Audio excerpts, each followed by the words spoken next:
Bonjour à tous et bienvenue dans ce nouvel épisode de Y'a pas que la data. Donc c'est le deuxième épisode de la saison 2. Je me retrouve toujours en compagnie de Pierre Vanier, qui est CEO de Flint, et moi, Thomas Maymoun, data scientist. Aujourd'hui, on aura le plaisir d'avoir avec nous Rémi Louf. Donc Rémi Louf, on s'est rencontrés pendant la conférence qu'on a fait à San Francisco, le AI Engineer World's Fair. Ça a été un vrai plaisir parce que Rémi a fait une présentation sur son entreprise dont il est le cofondateur, .txt, et qui possède en plus une librairie qui s'appelle Outlines, dans laquelle on va avoir quelques discussions pendant l'échange. Donc bonjour Rémi, salut Pierre. Salut Thomas, salut Pierre. Salut à Merci de tous, m'avoir invité. avec plaisir, avec plaisir. On va commencer bien sûr tranquillement. Est-ce que tu peux peut-être te présenter? Ouais, alors du coup moi je m'appelle Rémi. J'ai un background je pense un peu bizarre dans le sens où j'ai fait de la physique théorique à la base.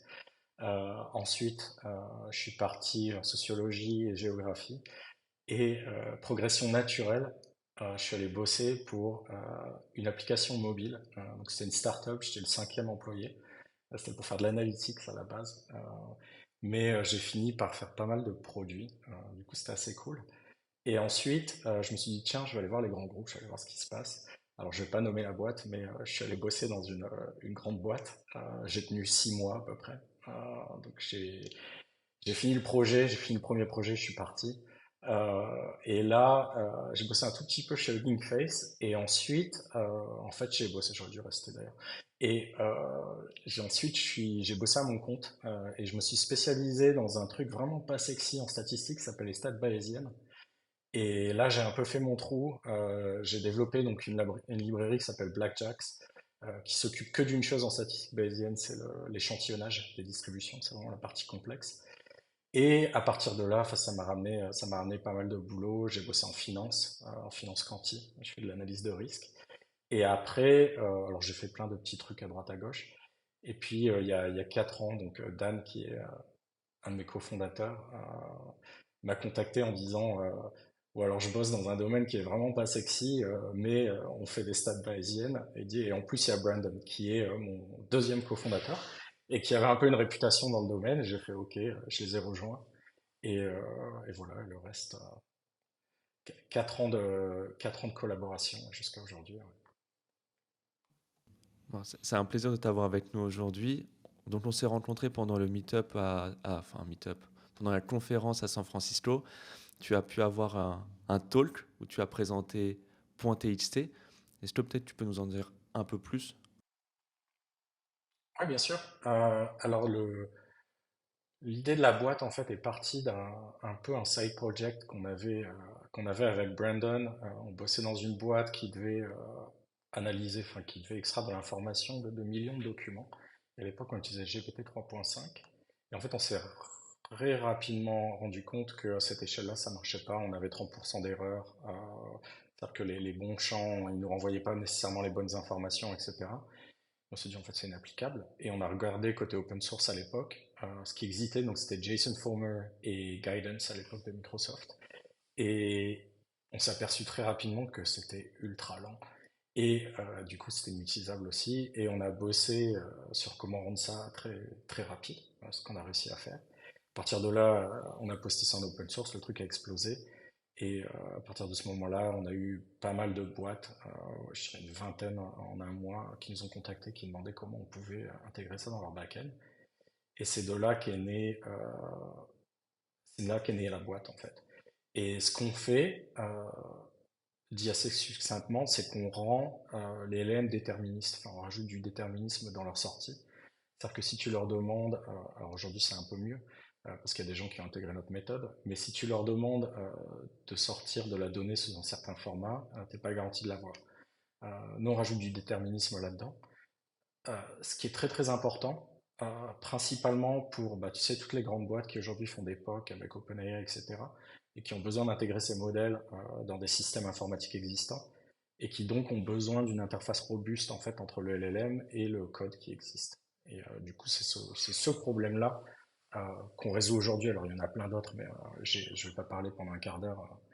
mais, mais voilà, très Je voulais, simplement, on fait ça. Ouais. je voulais juste retourner un peu dans C'était il y a combien de temps que vous avez commencé à mettre en place cette solution et que vous aviez tenté d'utiliser par exemple Guidance? C'était en juin 2023. Ouais. Ok, donc les choses ont beaucoup bougé déjà en un an. Le doux à l'époque, en fait, juste l'année dernière.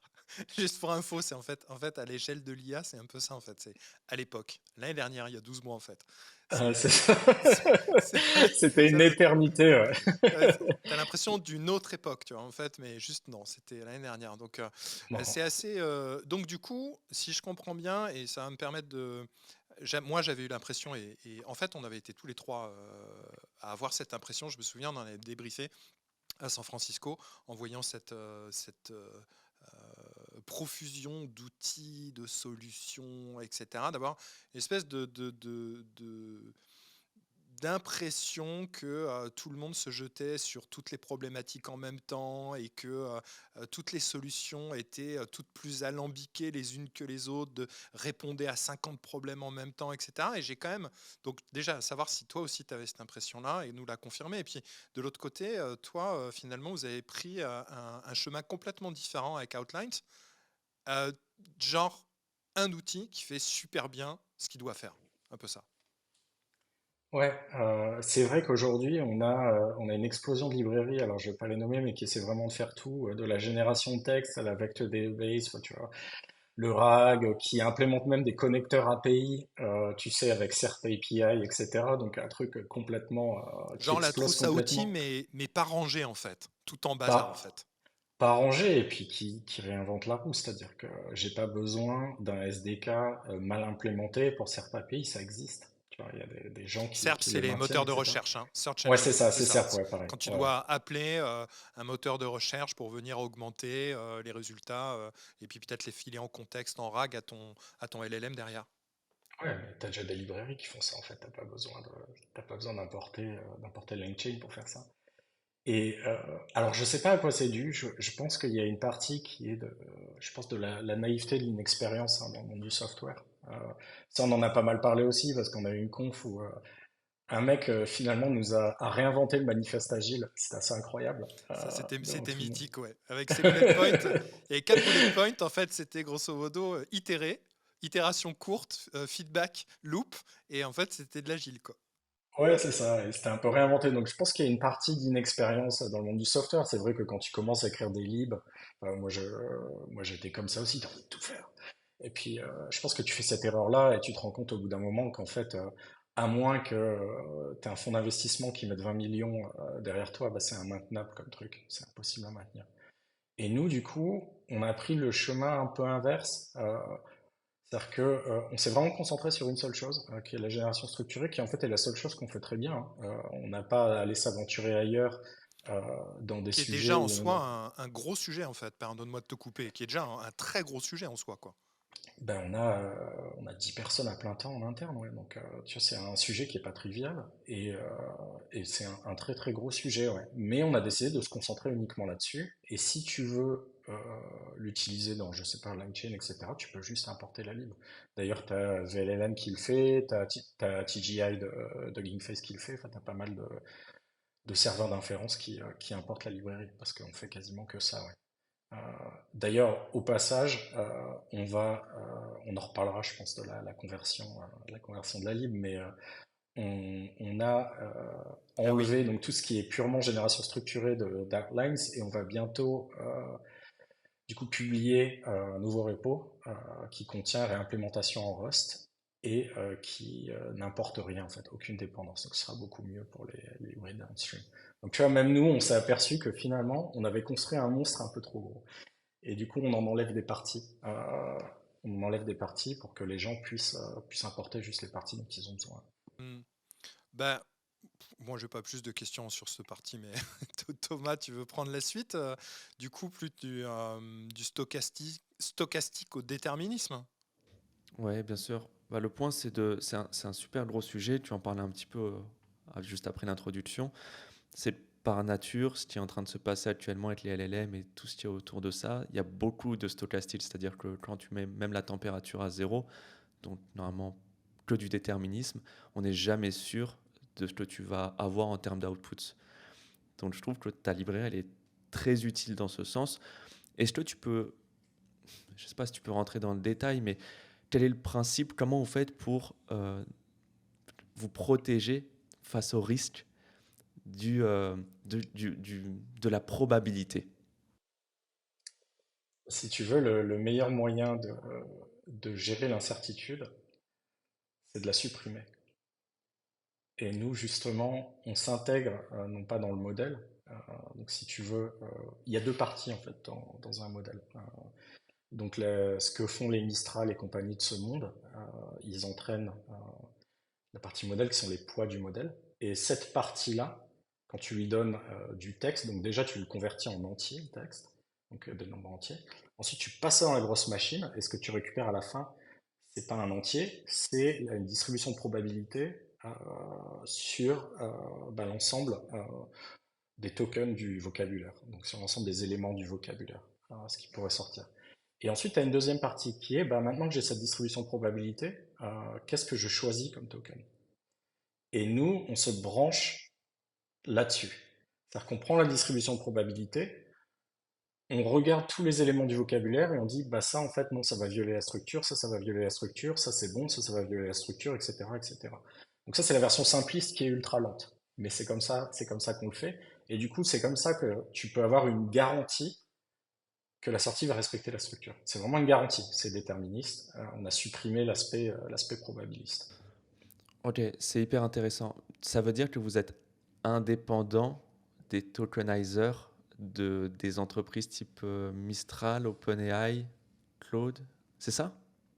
Ah ouais, on peut faire ça avec n'importe quel modèle. Moi, à partir du moment, si tu veux, c'est ça pour chaque paire, enfin pour chaque vocabulaire slash schéma différent, euh, nous on compile un nouvel, ce qu'on appelle un index, mais on peut le faire pour n'importe quel vocabulaire et n'importe quel schéma. Ouais. Ok, c'est hyper intéressant et je pense que c'est beaucoup plus compliqué que ça en a l'air. Je ne sais pas si je pourrais assumer ça, mais vous avez besoin à un moment de rappeler les API de ces acteurs ou pas du tout? Non, alors il y a une distinction, enfin il faut faire attention à une chose, c'est qu'on ne peut pas travailler avec des modèles qui sont derrière une API. On est obligé d'avoir accès justement Ah ouais, à c'est bien cette ce que je me disais, ouais. Bien sûr. à C'est cette la couche couche où tu intermédiaire en choisis. fait. Hmm, Exactement, ouais. hmm. Ouais, ouais. Alors tu pourrais, si les modèles providers nous envoyaient la distribution de probabilité, on pourrait le faire, mais avec la latence réseau, ouais, enfin, enfin, ta performance serait horrible. Ouais. Du coup, moi, j'aimerais rebondir là-dessus, Thomas, je me permets, mais du coup, parce que moi, on a pas mal travaillé, nous, en interne, sur la génération de données structurées, finalement, l'extraction de données structurées, le fait d'être capable qu'un LLM te retourne, si possible, avec un maximum de probabilité, ce que tu souhaites et dans le format que tu souhaites, c'est à peu près ça. Il y a, il y a pas mal de librairies qui font ça, pas mal d'outils. Outils, librairies, il y a des choses qui sont simplement des wrappers, d'autres qui patchent juste, d'autres des choses qui sont un petit peu plus avancées. Tu vois, je pense effectivement. Et puis maintenant aussi, depuis un certain temps, il y a le fait que les providers eux-mêmes, que ce soit Anthropic ou OpenAI, proposent aussi eux-mêmes alors différents types de sorties de leur LLM. Il y avait avant ce qu'on appelait le mode JSON, il y a eu le function calling, maintenant il y a le mode strict. Est-ce que tu peux nous expliquer un petit peu, avec des mots vulgarisants un petit peu, ces différentes choses pour nos auditeurs? Ouais. Alors, on va commencer par le function calling, qui est la première chose qui est apparue historiquement. Euh, le function calling, en fait, c'est un trick de prompting. C'est-à-dire que OpenAI a bossé à mort sur les prompts pour récupérer du JSON en sortie. Donc tu lui passes le prompt, tu lui passes le schéma que tu attends en sortie, et lui il va bricoler un truc pour le mettre dans le prompt et s'attendre que le modèle sorte, enfin, tu vois, te sorte du JSON avec le bon format. T'as aucune garantie, c'est juste du prompting et il y a pas mal de gens qui l'ont vu d'ailleurs, ça a échoué quand même pas mal de fois. Le JSON mode, qui est la deuxième chose qui est apparue, enfin quoique nous on avait déjà notre méthode à l'époque, En fait, je pense que en fait, il arrive à forcer la syntaxe JSON. Donc, je pense qu'il y a des algos qui réparent le JSON cassé derrière. En revanche, tu n'as aucune garantie sur le fait que ça va suivre le schéma que tu lui as donné. Absolument aucune garantie. Ouais. Et bon, du coup, tu as une garantie, mais t'as pas le schéma que tu veux. Au début, tu as le schéma que tu veux, mais t'as pas de garantie. Et c'est pour ça qu'ils se sont mis à adopter ce qu'on fait, donc la génération structurée, qui est vraiment de guider le modèle, enfin de façon active, en lui permettant pas en fait de sortir de la structure. C'est Quand pour tu ça dis que ils ont commencé à faire, en fait, si je comprends bien, je lis entre les lignes hein, quand même, c'est que vous avez démarré à l'époque ouais, de le faire, genre il y a un an, un peu plus d'un an, etc. Vous aviez démarré, ouais, vous aviez déjà vous étiez sur cette piste-là et sur cette décision d'architecture et de faire de cette manière-là, et que les gros aujourd'hui s'y mettent, c'est ça que tu veux dire aussi? bah, il y en a principalement trois, hein. Il y a OpenAI, enfin que je sache. Il y a OpenAI, il y a Cohere et il y a Anyscale. Euh, alors, ce qui est très drôle, c'est que Anyscale, ils font quoi comme modèle du coup? ils font du tout, ils font de l'open source. En fait, tu vois, Ah oui, d'accord. ouais, ouais. C'est une Et, plateforme, c'est plus une ouais. plateforme. Eux, D'accord. ils utilisent une autre librairie open source qui s'appelle LM Format Enforcer, qui est très, enfin, qui est beaucoup plus lente qu'Outlines. Et Cohere, c'est marrant parce que dans leur blog post, ils n'ont pas du tout parlé. Ils disaient grosso modo qu'ils avaient tout inventé. Sauf que nous, indirectement, la méthode enfin, il y a un watermark dessus, en fait. C'est-à-dire qu'on est capable, on a un set de requêtes qu'on peut faire, et alors de requêtes qui sont censées passer, de requêtes qui ne sont pas censées passer, et on Ah essaye ouais. ça sur Cohere, et tout de suite, tout passe correctement. Et Genre, c'est si là tu où passes un j'ai... certain ensemble de requêtes dans l'ordre, tu te retrouves avec Ouais, ouais. This library is proposed by Outlines. C'est ça, un truc comme ça, quoi. Non, c'est des lignes, je veux pas trop en parler parce que j'ai pas envie que les mecs s'amusent à tout enlever. Mais ouais, et du coup, moi, Ok. genre, j'ai tweeté un truc qui a été partagé pas mal de fois. Et ils ont fini par inclure qu'ils s'étaient inspirés de nous dans leur blog post. Ouais. OpenAI, en Je vois. revanche, OpenAI, en revanche, est tombé dans tu sais, le no invented here, le truc que font les grosses boîtes où ils ont du mal à s'approprier ce que les autres ont fait parce que c'est pas eux qui l'ont fait. Et alors, ils ont fait un truc complètement différent. Et du coup, c'est lent. Enfin, tu vois, t'es entre 10 secondes et 1 minute de latence sur des trucs. Enfin, ils ont réinventé la roue pour faire un truc moins bien à la fin. Ouais. Donc, alors, nous, on est assez confiants parce que dans l'ensemble, les gens supportent. Donc, nous, tout n'est pas open sourcé. Un client, c'est pas tout ce qu'on a. Euh, dans l'ensemble, pour l'instant, tous les providers sont beaucoup plus lents et ont moins de features. Mais en fait, ce dont ils se rendent pas compte, je pense, c'est qu'ils ont lâché ce truc assez rapidement. Mais ils se rendent pas compte que c'est un truc assez complexe, en fait. Si tu veux, euh, si tu veux bien le faire, tu as vraiment besoin d'avoir une équipe qui est dédiée à ça, quoi. Et donc, je pense Ouais, qu'ils vont parce que se vous avez taper quoi? ce mur à un moment. Vous avez pas Ouais. que des ingénieurs, vous avez des personnes qui sont aussi. Est-ce que vous avez un morceau de recherche? Est-ce que vous avez que de On, l'ingénierie? non, on a un Ou bon morceau de recherche, ouais. On a un bon morceau de ok. recherche. La boîte, elle est un tiers, un tiers, un tiers. On a un tiers open source, un tiers recherche et un tiers produit. Ouais. Bah, ça me permet de brancher direct sur une question importante parce que tu mentionnes l'open source.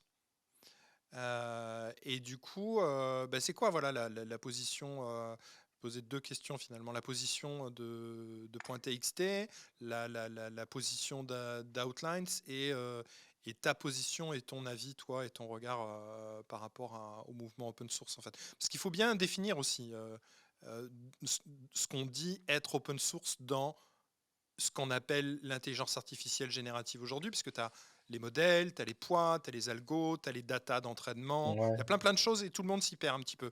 Toi qui es spécialiste, est-ce que tu peux nous faire la lumière là-dessus? On va revenir sur les poids après, je pense, si tu as envie. Moi, je vais parler du software. Nous, notre position à Dotex, alors je crois que cumulé, on doit avoir 40 ans d'expérience en open source. Donc, on en a vu passer hein, des choses. Et notre position, c'est que tout ce qu'on open source, et on le fait avec, c'est vraiment réfléchi, restera Apache Euh, on va pas nous faire un demi-tour comme des HashiCorp ont pu faire et tout passer en licence commerciale. Donc on fait très attention à ce qu'on met en open source et le reste c'est du closed source. Euh, on a pris cette décision-là parce que, enfin, il y a une question de. Alors déjà, nous on a un business derrière, il y a une boîte, hein, donc on peut pas tout lâcher dans la nature. En tout cas, enfin, peut-être qu'on le Ouais, fera, j'en sais rien. c'est pas une fondation. Enfin voilà, vous n'êtes Non, pas une non, association loi 1901, quoi. exactement, il y a un business derrière. Du coup, pour l'instant, tout n'est pas open source. En revanche, moi, je peux le dire aujourd'hui, et c'est enregistré, c'est que tout ce qui est open source aujourd'hui restera sous Apache Tool. À la différence, en fait, finalement, à la différence du software, on va retourner à l'époque, mais à l'époque un peu plus loin. À la différence du software, où c'était quelque part un petit peu plus simple, parce que les deux choses qu'on avait étaient le code source et finalement après le logiciel en lui-même. Ouais, Et puis ensuite sont venus les SaaS, finalement l'usufruit du logiciel et l'utilisation du logiciel. Ça a été finalement ces deux ouais, étapes. Et en fait, avec l'IA, on n'a pas que ça. C'est-à-dire qu'en fait, on a des modèles, des datas sur lesquels on s'entraîne ou on ne s'entraîne pas, des poids qui sont finalement les paramètres et qui donnent l'intelligence, entre guillemets, et parenthèses du modèle. Voilà, nous définir un peu ces différentes choses finalement dans ce qu'est l'open source. ouais. Alors, pour moi, idéalement, quelque chose qui est complètement open source dans ce monde-là, c'est de relâcher les données et le code d'entraînement du Il y a des modèle. gens qui font ça aujourd'hui. Il y a des boîtes qui font ça, Euh, qui font je pourrais pas donner tout open d'exemple, mais source. j'ai vu quelqu'un qui avait tout open sourcé. Ouais, il y a une boîte qui a tout open sourcé avant. Ok, Alors, ça veut pas dire que tu vas pouvoir le tourner sur ton architecture, mais le code est là, et si tu veux le faire, tu peux le faire. ok. Ouais. Du coup, pour moi, ça, c'est vraiment open source. Euh, Après, je pense qu'il nous faut, et je pense que Mozilla est en train de bosser là-dessus, une définition un peu plus laxe, justement pour les poids qui sont distribués sous licence MIT, etc. Tu vas pouvoir mettre un mot dessus et mettre une définition. Ouais. Parce que c'est vrai que il y a On a un une sorte côté de qui est flou vraiment open source. Ouais, c'est quelque un peu part là. flou. Ouais. Quelque part, tu peux l'utiliser, il n'y a aucune restriction. Donc c'est MIT. Mais d'un autre côté, tu sais pas, enfin, t'as pas le code derrière non plus. Donc c'est vraiment, je pense Mozilla fait un travail là qui est assez important euh, parce que c'est vrai que c'est assez confus quoi. Aujourd'hui, tout le monde parle d'open source. Tout le monde oublie, enfin, peu de gens ont une connaissance historique. C'est que moi, j'ai lu sur Twitter plusieurs fois que la GPL, c'était pas une licence open source, si tu vois. C'est Ok. la licence open source à l'origine, alors qu'elle Ouais, a ouais, été conçue. c'est la pierre de voûte de l'open source, quoi. Exactement. Mais aujourd'hui, non, il faut que tu puisses profiter commercialement du software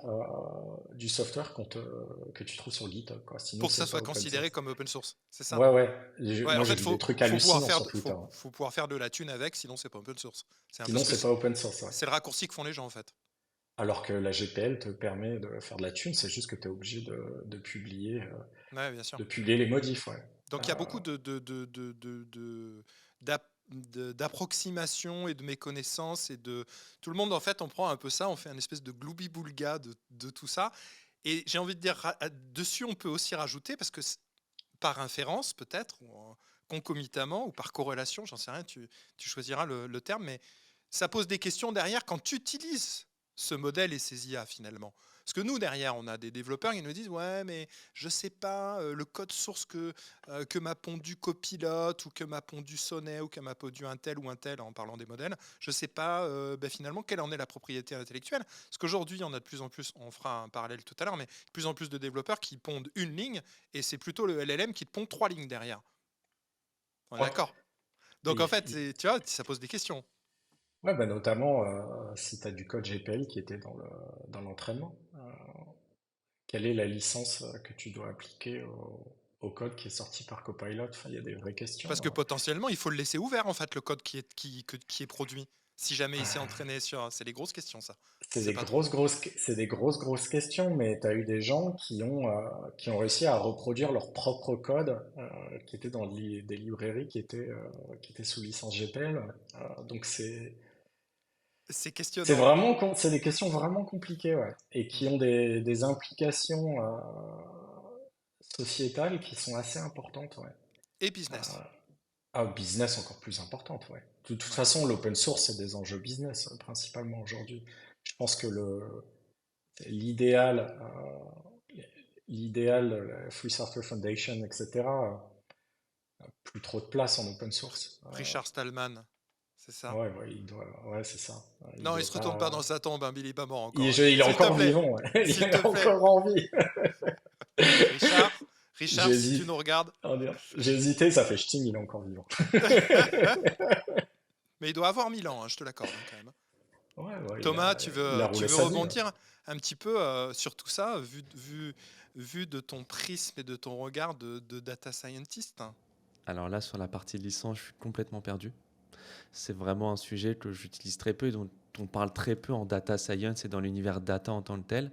Moi, j'ai un avis très fort, mais sur tout ce qui est software associé à l'intelligence artificielle. J'ai l'impression que même avec Outlines, en fait, tu t'embêtes. Enfin, vous n'avez pas besoin de vous embêter avec toute la partie data, puisqu'en fait, vous faites des maths pures derrière, des probabilités. Donc, vous prenez les données de personnes, vous faites juste des transformations mathématiques en tant que telles. Donc déjà, ça vous évite bien des problèmes.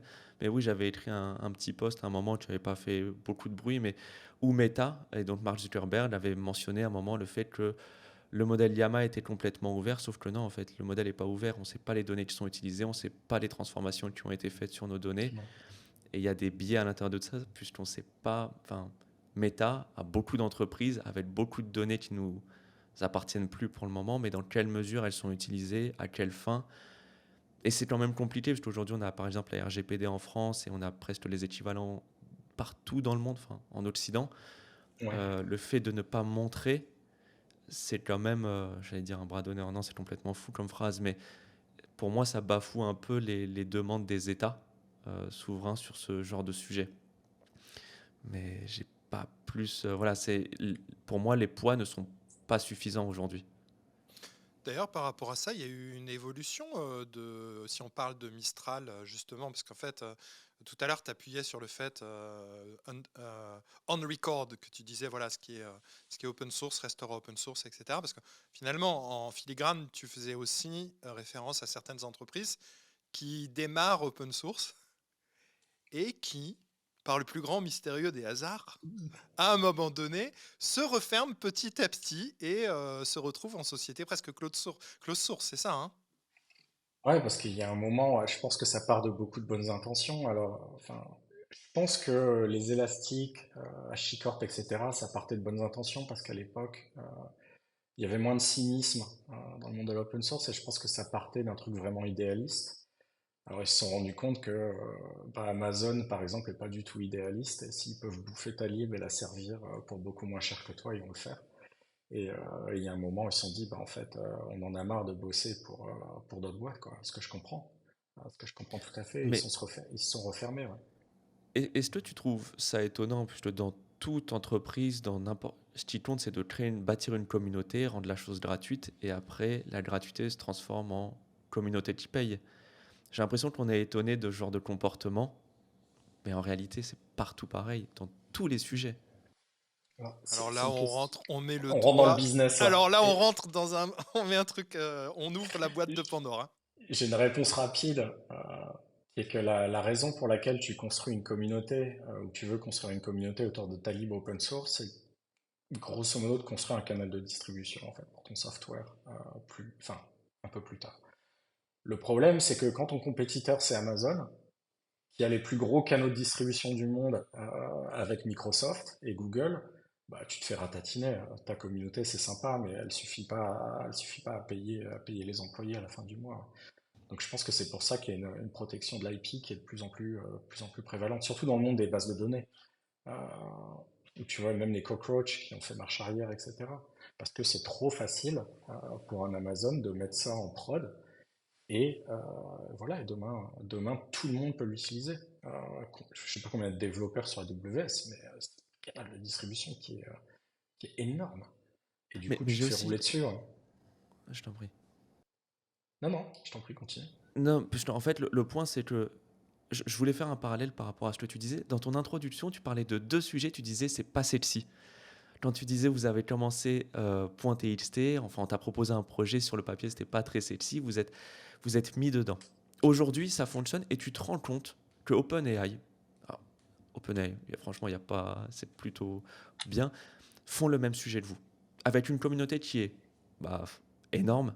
euh, et tu dis justement, bah, les capacités de structured outputs, elles sont pas faramineuses, elles sont un peu lentes. Mais aujourd'hui, ils ont une communauté qui est tellement haute bah, qu'il y a des gens qui vont s'en servir naturellement. Et vous, vous êtes 10 experts à travailler sur de l'open source pour proposer une solution gratuite, viable et euh, non fermée. Je te dis aussi ce côté-là, on en parle très peu, mais l'open source, ça, c'est open, c'est l'ouverture.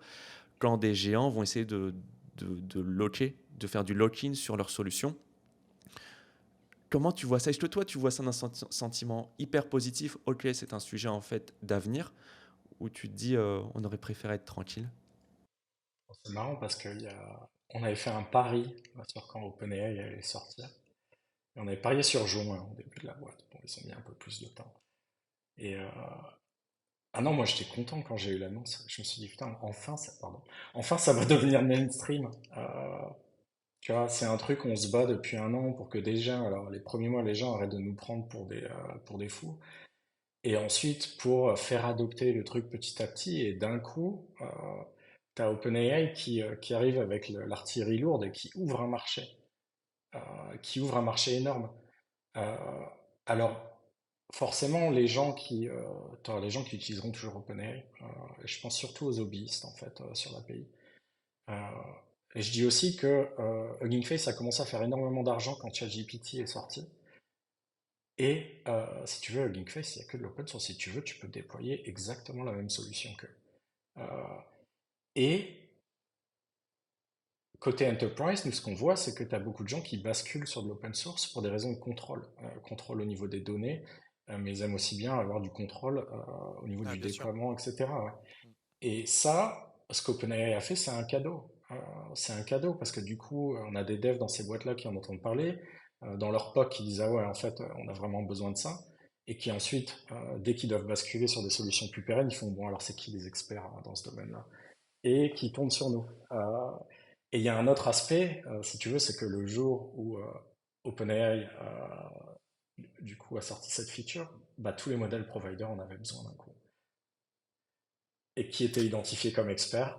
Ça permet Tu... de faire de la pédagogie en fait et d'ouvrir la porte là où vous étiez plutôt avec votre bâton de pèlerin à expliquer oui mais attends je t'explique c'est pas sexy mais ça va être important un jour hein. Puis là hop OpenAI qui développe le truc ah ça y est c'est la porte s'ouvre c'est la lumière je vois la lumière au fond du Exactement. tunnel. Les modèles providers nous auraient jamais parlé il y a un an, alors que là, d'un coup, en fait, ils ont besoin de la feature parce que OpenAI est là et ils s'aperçoivent que Finalement c'est bah, bonne les gens pioche pour vous, l'utilisent. Ouais. c'est bonne Ah pioche c'est ouais, bon choix vous étiez c'est une confirmation quelque part. pour moi, c'est une énorme validation du marché, ouais. Parce que eux Je, ont des informations sur le marché que nous, on n'a pas à notre échelle.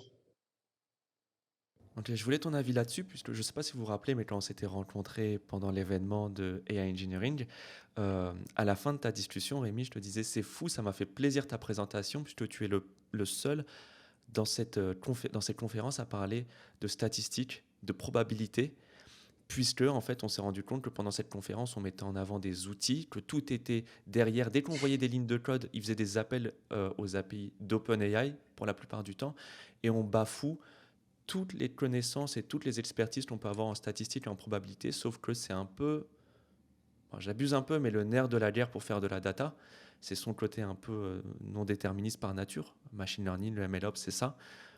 Et moi, je trouve que c'est une très bonne chose, puisqu'il n'y a qu'aujourd'hui OpenAI qui peut créer de la sensibilité vu l'engouement qu'il y a autour d'eux.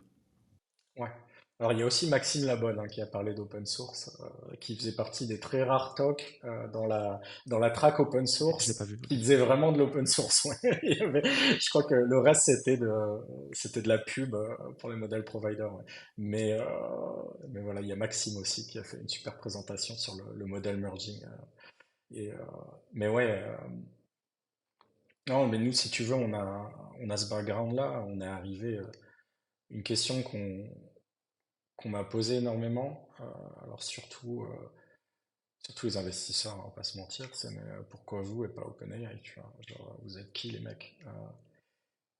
Et en fait, la raison pourquoi nous et pas OpenAI, c'est que on arrive donc dans ce domaine avec une certaine naïveté et surtout un background en statistique, un très gros background en statistique, et un background en informatique un peu plus traditionnel, donc compilateur, etc. Et donc on arrive avec un point de vue qui est complètement différent de celui des gens qui bossent dans le domaine depuis 10 ans, et on arrive et on se dit, mais putain, les mecs, qu'est-ce que vous faites, quoi? Genre, pourquoi ce truc qui est absolument fondamental, personne n'y a pensé et a réglé le problème? Et voilà pourquoi, c'est parce qu'on est arrivé avec une certaine naïveté et le background qui allait bien, en fait. Donc, Ouais, d'ailleurs, en fait, votre équipe, juste je rebondis là-dessus, mais gros bagage en stats, gros bagage en maths finalement, quelque part. Et de l'autre côté, c'est ça que je trouve ça, enfin, je trouve ça assez étonnant et rafraîchissant aussi, c'est que euh, une grosse volonté de faire du bon software.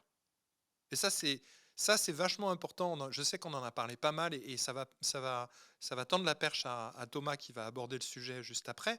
Le bon software aujourd'hui est rare. On l'a vu à l'AI Engineer World Fair. Il y a quand même, on bafoue aussi beaucoup de pratiques de software engineering. C'est-à-dire qu'on a plus vu du keep it simply complexe chez eux et pas stupide. On a vu du repeat yourself, on a vu du over-engineering, j'ai beaucoup d'anglicismes, hein, mais c'est le monde du logiciel et du développement ouais. logiciel. On a vu quand même beaucoup de worst practice et pas de best practice. Et vous avez, toi, tu as à cœur en tout cas de faire du bon software aussi. Ouais, c'est l'amour du métier, en fait. Enfin, tu vois, moi, je suis un des plus jeunes dans la boîte. Et si tu veux, mes cofondateurs ont 20 ans d'expérience dans le software, les employés aussi. Et, euh, et justement, c'est un peu une partie du recrutement, on s'assure de recruter des gens euh, qui voient ça comme de l'artisanat et qui aiment leur métier, tu vois, qui aiment écrire du bon code, etc. Euh, Moi, je pense que, alors, tu as beaucoup d'avantages à très court terme à écrire du code dégueu et rapide. En revanche, il arrive un moment où les courbes se croisent et là, et là, tu dégustes, ouais. Et, mais moi, je dirais, alors oui, il y a une raison pragmatique, mais moi, je pense qu'il y a vraiment, je pense que derrière, il y a vraiment un amour du métier et du code bien écrit, ouais. J'avais une dernière question par rapport à ça. Enfin, c'est pour rebondir face au dernier épisode du podcast avec Tariq. J'ai expliqué quelles sont en fait les responsabilités éthiques des développeurs de l'IA. Donc, à plus forte raison, il parlait de quand on est ingénieur, quand on a un diplôme d'ingénieur. Je ne sais pas si c'est le cas pour toi, Rémi, mais on a parlé un peu de reconstruire à chaque fois la roue, ce genre de choses. On a plein de solutions qui proposent à 70-80% la même chose. Est-ce que tu as un avis là-dessus? Moi, sur la partie éthique, je suis pas trop concerné. Je pense que le plus gros problème aujourd'hui, euh, c'est le fait qu'on n'ait pas accès aux données. Et la raison pour laquelle c'est problématique, c'est que tu introduis nécessairement des biais dans ces modèles. Alors, qui sont les biais d'Internet lui-même, mais Internet lui-même est plein de biais. Et, euh, et le problème, c'est que on livre ça, euh, on livre ça dans une espèce de boîte noire, et tu sais pas ce qu'il y a derrière, et ça te donne l'impression de la scientificité et de l'objectivité, en fait. Alors que c'est pas du tout le cas. Euh, je sais pas, va lire Reddit, passe 2 heures sur Reddit, 4chan, tu verras très bien, ou sur Hacker News, et Ouais, tu verras on voit très le bien truc, ouais. que. Et puis, alors il y a le contexte, et puis il y a le fait que tu as des populations qui sont sous-représentées, même sur Internet et dans ces lieux-là, ouais. Les lieux où on a récupéré les données. Et ça, je pense que c'est un vrai problème. Et alors je crois qu'il y a eu une période où on a pas mal critiqué les gens qui justement faisaient, genre bosser sur les questions de biais dans l'IA, etc. Mais je pense qu'il y a une vraie question derrière, ouais. On est en train enfin, si tu veux, de donner un vernis scientifique et objectif à un tas de données qui n'a rien d'objectif et qui n'a rien d'équilibré, ouais. Ok, donc pour toi, l'IA et l'éthique, ça passe principalement par la data. Je suis plutôt d'accord. C'est mon point de vue, ouais. J'ai une autre question, étant donné que tu travailles vraiment dans le domaine des LLM au quotidien. Comment tu penses que nos métiers et le métier du développement, pas spécialement en IA, mais du dev, va évoluer à travers le temps? Franchement, ça serait un mensonge de dire qu'on n'utilise pas ChatGPT, GitHub Copilot, Instructor, Cursor pour faire du code.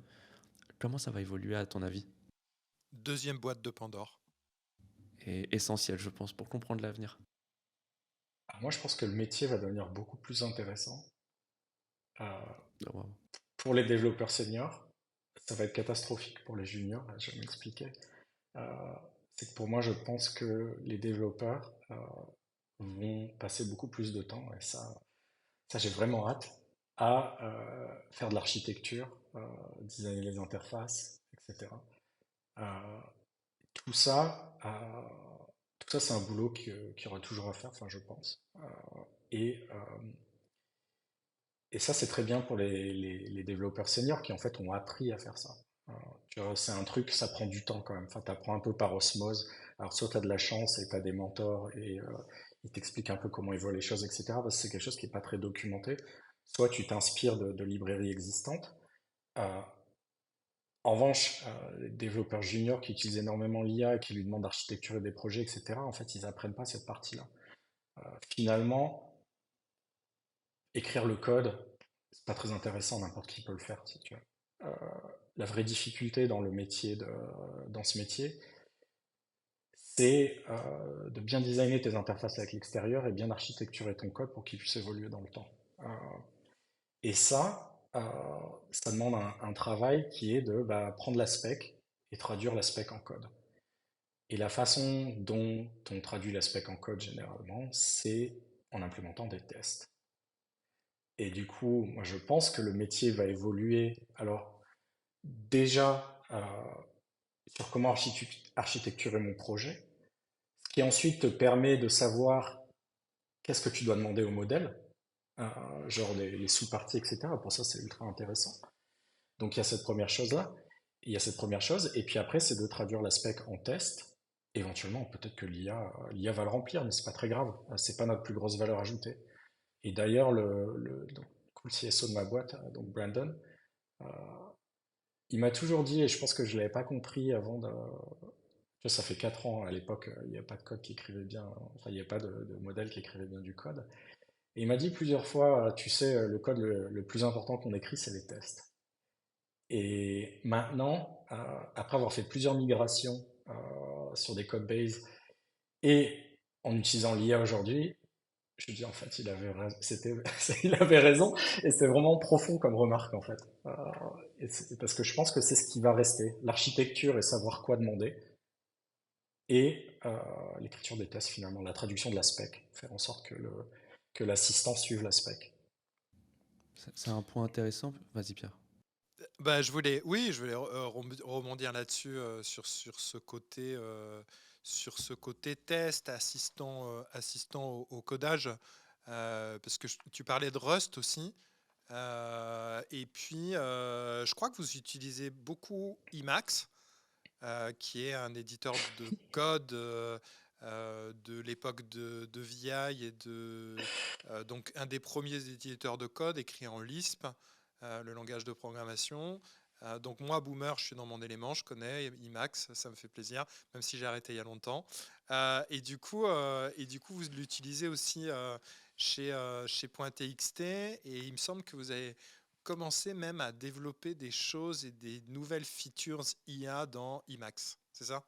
Ouais, alors je pense qu'on est 13 sur 15 aujourd'hui à utiliser Emacs. Alors il n'y a pas de discrimination, hein, peu importe. Il n'y a pas de discrimination, mais les deux qui n'utilisent pas Emacs sont quand même dans un placard. Et c'est un peu.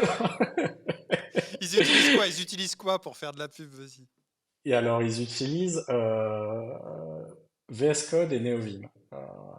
Ok, Ouais, ouais. Et personne n'est parfait, hein. personne n'est parfait exactement. Alors je vais pas dire qu'il n'y a pas de prosélytisme, hein. Les pauvres, ils en entendent S'il parler y tout a le un temps. domaine où il y a du troll, c'est bien les IDE.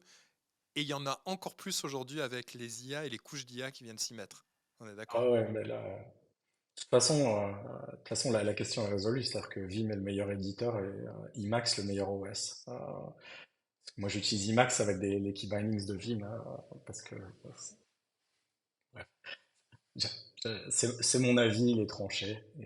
Et voilà, mais on va pas discuter de ça. Oui, aujourd'hui, alors c'est amusant parce qu'on a vu tu sais, les trucs que Cursor, etc. ont sortis.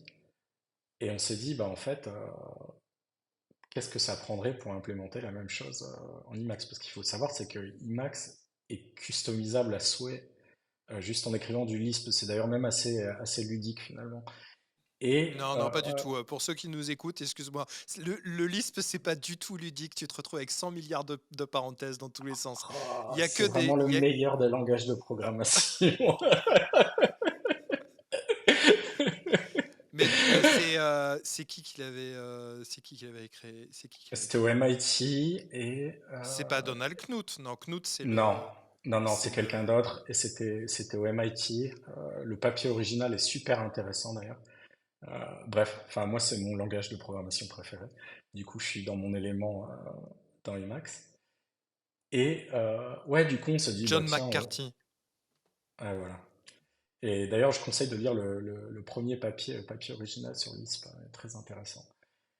Et ouais, du coup, on s'est dit bah tiens, qu'est-ce que ça prendrait pour faire ça dans Emacs quand on va écrire du Lisp un peu. Et il se trouve que tu as du coup un package pour Emacs qui s'appelle GPTL qui est très très bien fait. euh, Dans le sens où il est ultra modulaire et si tu veux juste exposer des calls API, en fait, il le fait, les résultats, etc. Et on s'est dit, bah tiens, on va commencer par faire des diffs, lui demander des diffs de code, etc. Je crois que c'était moins de 100 lignes de Lisp pour faire Ouais. exactement la même chose, ouais. Mm. Pour faire exactement la même C'est chose. au moins aussi court que, aussi efficace que c'est court, que c'est illisible. Pour les néophytes, j'ai envie de dire. Oh, oh là T'as là, déjà vu du Lisp, il faut Thomas? pas, il faut pas l'écouter. Alors, regarde, tu mets Lisp, tu regardes sur GitHub et tu me diras avec tes yeux, avec les parenthèses, quoi. Bon, aujourd'hui, Non, on mais a c'est vrai que des c'est très IDE pour puissant. les parenthèses. Ouais, c'est très puissant. Et c'est un langage entièrement et purement fonctionnel, hein. Je veux pas dire de Ouais, bêtises, hein. et c'est ultra Ouais. expressif. Et t'as des macros qui te permettent, enfin, en fait, tu peux faire n'importe quoi Ouais, avec ouais, ouais, Lisp, c'est hein. très puissant. Je Il y a un troll, mais c'est avantage et un effectivement problème. très puissant. Ouais, ouais, bien sûr. C'est Lequin aussi qui a dit que son langage de programmation préféré était Lisp. Bon, bah, une raison de plus pour. Pardon. Tu vois. Mais ouais. Et du coup, on s'amuse là progressivement à réimplémenter les features de cursor dans Mais Emacs, ouais.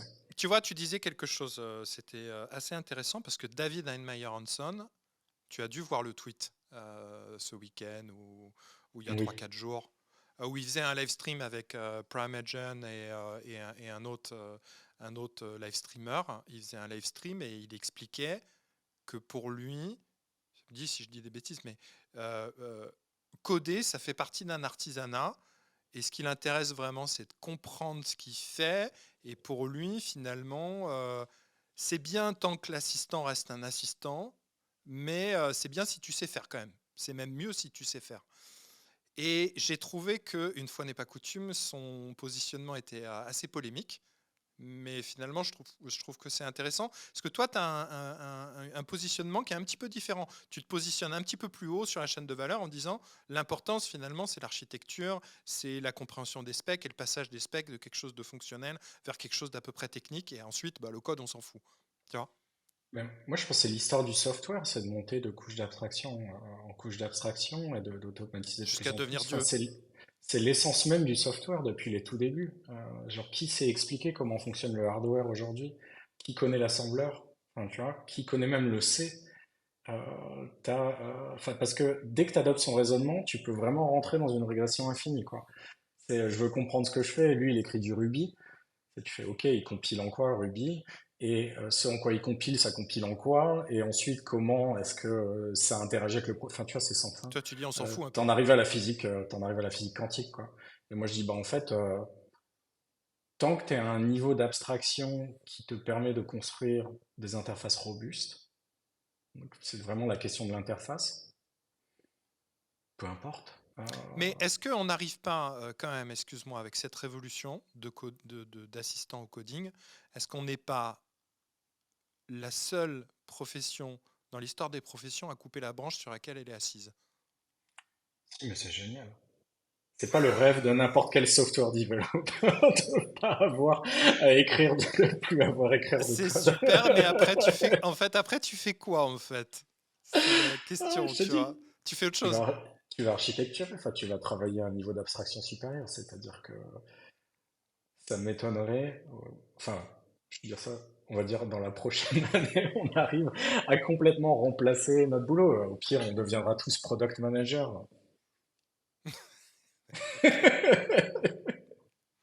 Puis après, ils seront remplacés aussi, et puis On rigole, mais on rigole un peu jaune quand même, hein. Thomas, t'en penses quoi, toi? Moi, je suis plutôt d'accord avec Rémi. En fait, ce qui compte, c'est l'architecture et les langages, peu importe lesquels. C'est des outils qui nous permettent d'atteindre nos objectifs en tant que tels. Donc, je ne suis pas très inquiet pour l'avenir vis-à-vis de ça. Faudrait qu'on conclue toujours avec une question que tu sors de ta tête, bien remplie, trop remplie à mon avis, pour le prochain ou la prochaine invitée du podcast Y'a pas que la data. Justement, tu ne sais pas qui c'est, mais c'est ça justement qui est bon. Et qu'est-ce que tu aimerais savoir autour de la data, de l'IA, de l'informatique ou autre? c'est une bonne question. Attends, je vais faire une pause avant de donner la réponse, hein. Je vais Ouais, peut-être te donner plusieurs réponses d'ailleurs. carrément. Euh, Parce que moi, ouais, la question que j'avais envie de poser, qui est relativement simple, c'est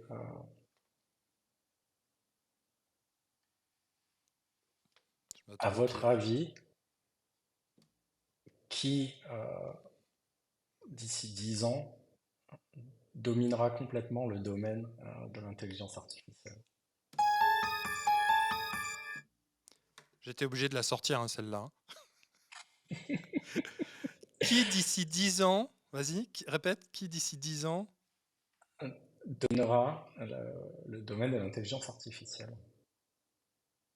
Il faudra déjà définir ce que c'est en soi l'intelligence Et, artificielle et ce et qu'elle sera est-ce, dans et 10 est-ce ans. que cet acteur existe déjà? C'est la ouais, première question en fait. ouais, Est-ce que la ouais, boîte qui dominera le domaine est déjà là? ouais, Et si oui, à votre avis, qu'est-ce que ce sera et pourquoi? super intéressante question. Super intéressante question. J'ai un tout dernier point quand même. Rémi, c'est quoi l'avenir pour .txt? C'est bien grand mot.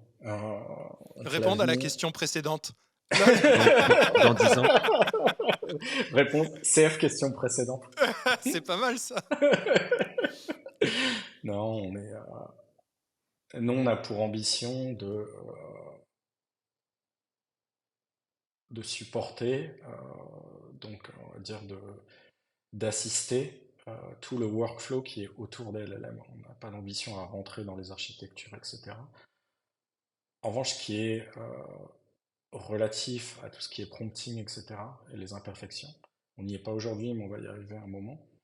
Et aussi et surtout, c'est notre spécialité sur les types des, de sortie des LLM. Parce que quand tu réfléchis à ce qu'on fait, euh, c'est on encapsule ces modèles dans des fonctions, hein. C'est-à-dire que je peux donner un type d'entrée. Je peux donner des types d'entrée, des types de sortie à un ingénieur, il n'a pas besoin de savoir qu'il y a un LLM à l'intérieur.